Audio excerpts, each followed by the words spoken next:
4 Aralık günlük astroloji yorumundasınız sevgili dostlarım, hoş geldiniz. Evet, bugün gökyüzünde neler olacak? Öncelikle ayın ikizler burcunda olduğunu ve bugün de birçok haberler duyduğumuzu hatırlatmak isterim. Bugün ikinci seyri olacak.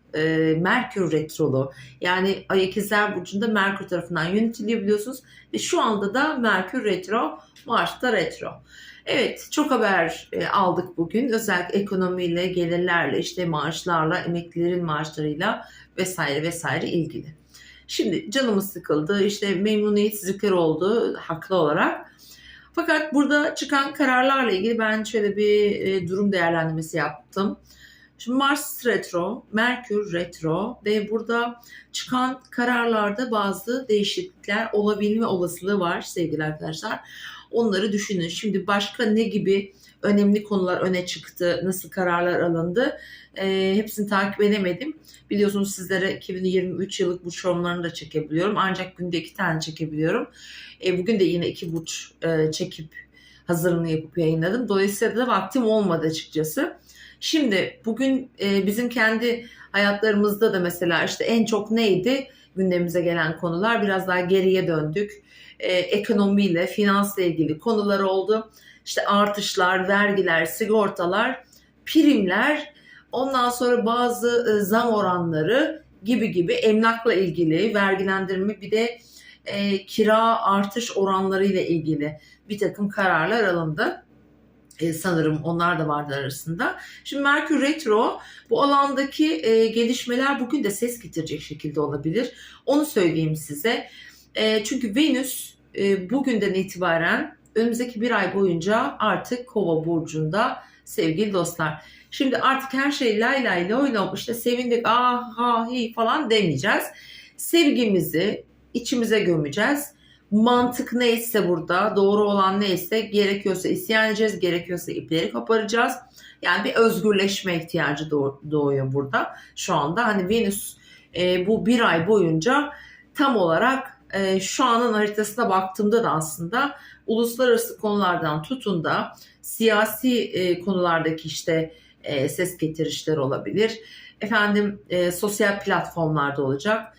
Mahkemeler, davalar, hukuki süreçler, bu alanlarda. Şimdi unutmayalım, Satürn'e doğru da gidiyor Venüs. Bir de Plüto'yla da kavuştu biliyorsunuz 27 derece Oğlak Burcu'nda. Yani bir isyan, ilişkilerde bir özgürleşme, ilişkilerde bir başkaldırış. Herkes kendi istediği gibi, kendi istediği ölçüde, kendi istediği zaman, kendi istediğini yapma bireyselliğiyle hareket edecek.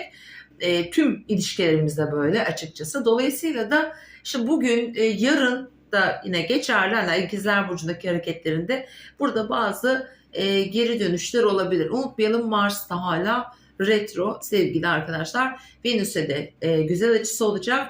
Çok az bir süre kaldı. 13'ünde, yani 13 Ocak'ta Mars'ın retrosu artık bitiyor.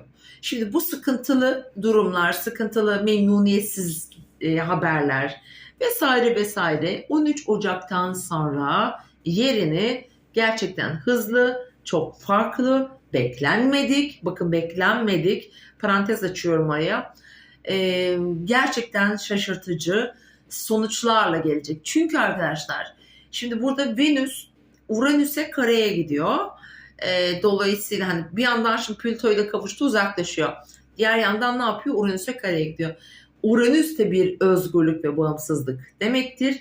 Dolayısıyla bazı yapılarda bir değişim olabilir. Şu an gündemimizde olan ne? Para ve tüm işte sektörlere gelecek maaş artışları vesaire, bunlara karar veriyor. Ama bunlarla ilgili bence bir yenilik, yeniden düzenleme olma olasılığı var sevgili dostlarım. Evet, bugün yine trafik, bugün yine haber trafiği çok fazla gündemimizde yer tutacak. Şimdi ben size güzel saatlerimizi vereyim. Bugün bize şanslı gelebilecek ilk saatimiz 13.02-13.50 aralığında sevgili dostlar. Hatta Jüpiter'in bugün Venüs'te de bir üçgeni var.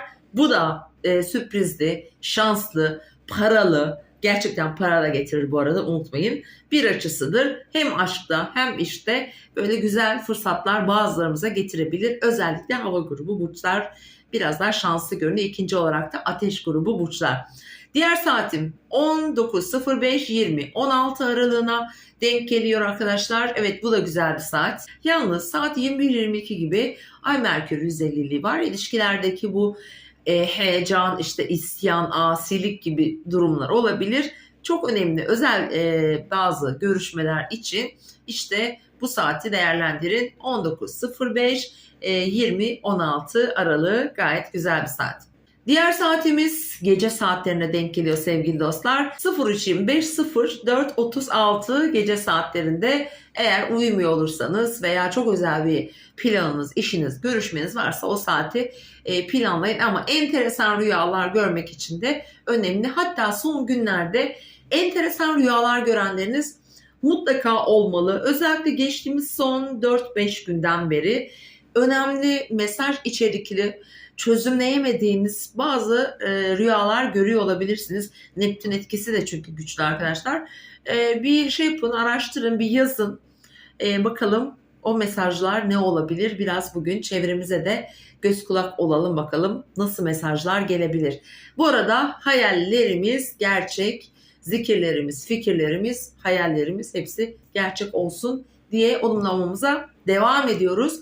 Hiçbir şeyi yarım bırakmıyorum. Her şeyi tamamlayarak ilerliyorum. Eksik hiçbir şey kalmayacak hayatımızda. İhmal etmiyoruz hiçbir şeyi. Sevgili dostlar, yarın yine görüşmek üzere. Kendinize iyi bakın.